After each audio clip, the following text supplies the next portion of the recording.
Selam dostlar, bugün biz bağın türünde көбейту және бөлу өтеміз. Al gittik. Қандай?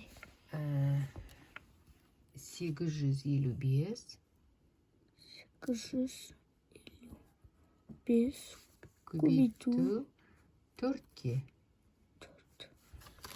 4-ке. Төртті 5-ке көбейткенде 20, бірақ біз 20-ның нөлін жазамыз, екісі ойда. 4-ті қайтадан 5-ке көбейткенде 20. Ойдағымен 22. Ойдағымен 22 деп жазам.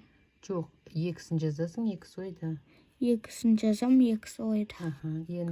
Енді 4-ті 8-ге көбейткенде 32. 32, ойдағымен 34 жазасың. 34, я. Сонда бізде 3420 жауабы. Болды. Енді осыны бөлем. 4-ке бөлейік. 4. 3 4-ке жетпейді, өйткені сол үшін бізде 34 болады. Енді біз 34-ті 4-ке бөлгенде біз 32 дей салайық. 8-ден бересің. Я, 8-ден 4-ті 8-ге көбейткенде 32 астына жазам. Сосын 34-тен 32-ні алам. Болады 2. Үстіндегі 2-сін астына түсірем. 22-ні қаншаға бөлсем, 4-ті 5-ке көбейтем. 5-ті наяққа жазасың. Жаңағы 8-ді жазбадың ғой межге. 8-ден бердің. Сосын 5 жазам. 5 пен 4-ті көбейтесің. 5 пен 4-ті көбейтем, 20, мына жаққа 20 деп жазам.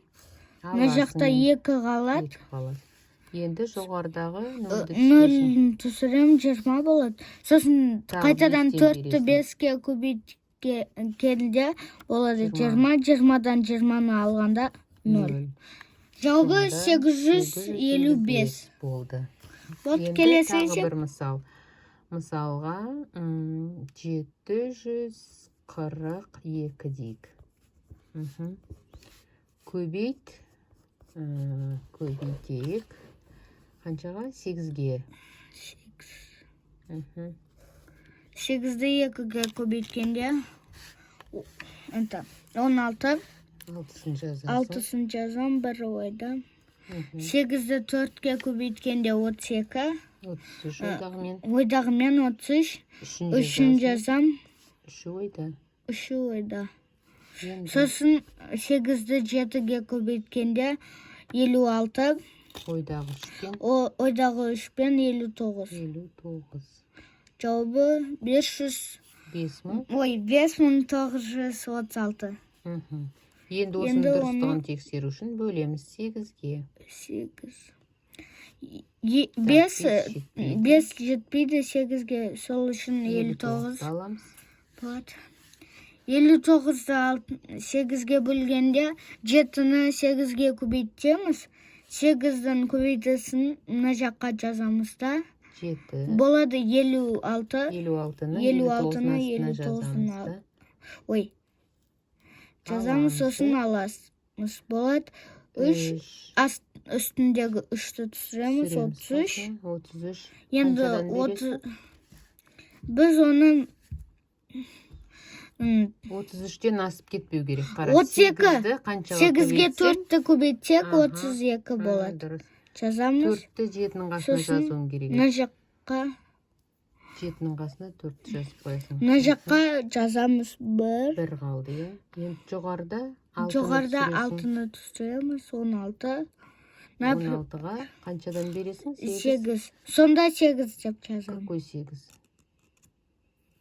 8-ді қаншаға көбейтсең 16-тан аспайды. 8-ді 2-ге. 2-ні 4-тің қасына жазасың. 4-тің қасына жазам. 16-дан 16-ны алғанда 0.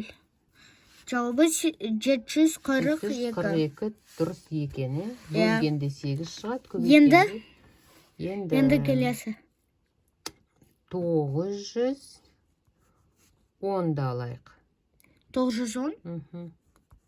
Көбейту? 9 дейік. Ал көбейт. Biz 9'da 0'ga көбейткенде бәрібір 0 шығады. 0 жазам. 9'da 1'ga көбейткенде 9 шығады. 9 шығады. 9'da 9'ға көбейткенде 18. Ой, 81. Иә, 81. 81 деп жазам. Қанша болды сонда? Сонда жауабы 8190. Енді осыны 9-ға бөліп Енді соны 9-ға бөлейік. Дұрыс ма екен? Дұрыс. 8 9-ға жетпейді, 81. 81-ді 9-ға бөлгенде біз 81 деп... Ой, 9-ді 9-ға көбейткенде 81. 9-дан бересің ғой, сонда 9-дан бересің. Мына жерге 9-ды жазасың. 9-ды жазам астына. 9-ға 9 Мына жаққа көбейткенде 81. 81 минус 81. 0 болады. Енді 9-ды түсіресің. Енді 9-ды астына түсірем. Жай 9 бірден болады. бересің. Бірден бересің. Бірден бергеніңді мынаның қасына жазып қоясың. 9-ды 1-ге көбейткенде 9. 9-дан 9-ды алғанда 0. Енді бұл жағдайда мына 0-ді аласында. Бұл жағдайда мына жерде уже 0 шықты, көрдіңіз? Енді мына 0-ді аласында. Мынаның қасына жазасың. Мына жақта Бұл тұр. жаққа жазбайсың, мына жаққа жазасың. Мына жақта тұрған 0-ді мына жаққа қоясың. Бұл жақта тұрған емес, мына жақта тұрған. Мына 0-ді. Иә. Өйткені мына жақта уже 0 шығып қойды. Қалған 0-ді аламыз да мына жаққа қоямыз. Жауабы 910. 910 сенің көбейткенің бөлген кезде дұрыс болды. Енді келесі. Болды, 3 мысал жетеді. Бітті, сау болыңдар. Сабақ қызықты болса тіркеліп қойыңдар.